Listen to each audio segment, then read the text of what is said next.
A fourth element of a man who's the leader of his life is that he sets expectations and boundaries for himself and the people around him. Here's how this develops. As a man observes the world around him, he builds his own sense of right and wrong, and important and trivial, using his own sense of judgment.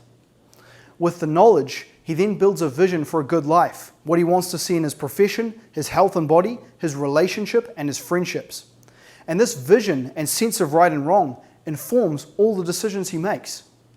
With this developed judgment he's built, he sets expectations on the world and people around him. For example, if such a man was to come to a lecture of mine and feel like he wasn't getting value after 5 to 10 minutes, he would get up and leave. He would be as polite as he could be, but he would honor the fact that his judgment tells him that the cost of wasting his time is far outweighing any sense of disrespect he might get from people reacting to him leaving. A more explicit example of this behavior would be a single man sensing the feeling of lust. When he knows inside that he's not ready for a relationship, that he's investing too much time on big projects and he does not have enough time to invest in a woman, then he's able to put his lust into the context of a bigger picture. He's learned enough about the world to know that if he sleeps with a woman, the experience will release hormones in her brain like oxytocin and serotonin that create a bond. So if he has no long-term intentions, his walking away will then break the bond he just created and wound that woman. Not only will it hurt her then, but if she's had the experience of becoming attracted to a man, giving herself sexually to him, and then being rejected, it will likely cause confusion and commitment issues in the next time she meets a man she's genuinely attracted to. So a man with expectations of himself and the world can evaluate his emotional, impulsive desires in the context of the bigger picture. He puts these same expectations on the world around him, and I'll use an example of my own to make this clear. If I'm taking my woman out for dinner, I don't want to sit opposite her at a table with lots of distance that makes this feel like a job interview. Understanding that I can set expectations for the world around me, I would ask if the staff could please set a table with the chairs closer. And if they couldn't do it, then I'd leave and find another restaurant that could.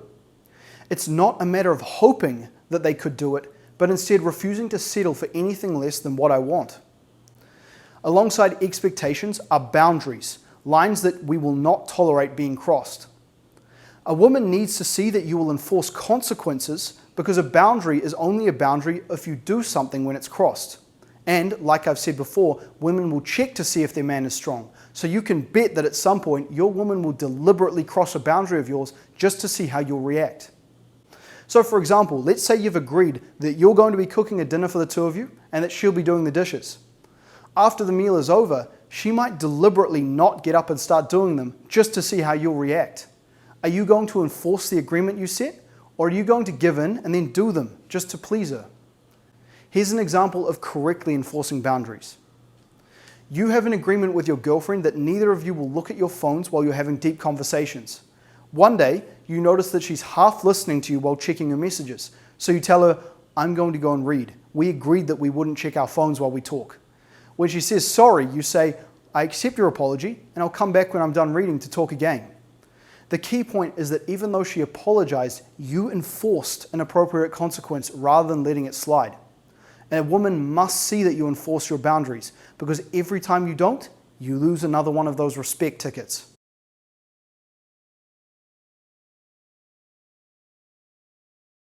The next thing to understand is your critical need for brotherhood.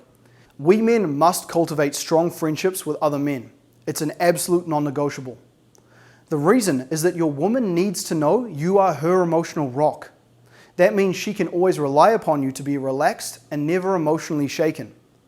Now, in order to preserve this dynamic, we can't look to our woman for the solutions for our problems.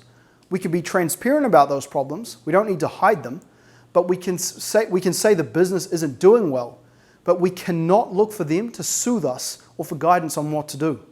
That corrupts the dynamic that they need. That then raises a big question. Do we just handle it all on our own? And the answer is no. No man is an island, and this is what we need a best friend for. There are also major benefits to looking to a best friend for guidance and support rather than your woman. Think about this. Imagine there's a party on a super yacht. All the men on board got there because they proved their prowess through years of working hard and making something of themselves. At the same time, there may be women in their early 20s on that boat, and the only reason they're there is because they were born to be very beautiful.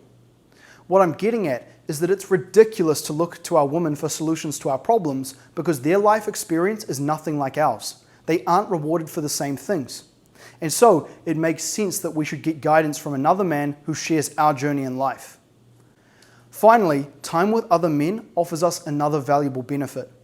I've talked at length across our programs about the need to develop your own vision and then allocate every hour of every day to bring it to life. That is the masculine path. Well, everything in this world around us tempts us to be pulled off that path. Partying, relaxing and watching TV, enjoying our women's company, celebrating. All of these are activities that soften us and distract us. Sure, they can be enjoyed sparingly when we believe that we need time to recharge and that we've earned them. But none of these influences inspire us to show up tomorrow and get after our dream. But spending time with another man keeps our blade sharp. As we connect over shared missions, we see their commitment to their dream and we feel a sense of accountability to continue showing up for ours. Time with men is vital for us keeping motivated to get after our mission in life.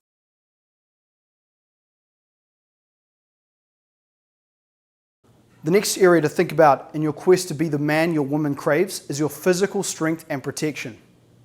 There's a biological reason why women are attracted to men with strong physiques. It hints at their ability to protect them from danger. But there's another reason why. Building a strong physique signals a variety of desirable traits.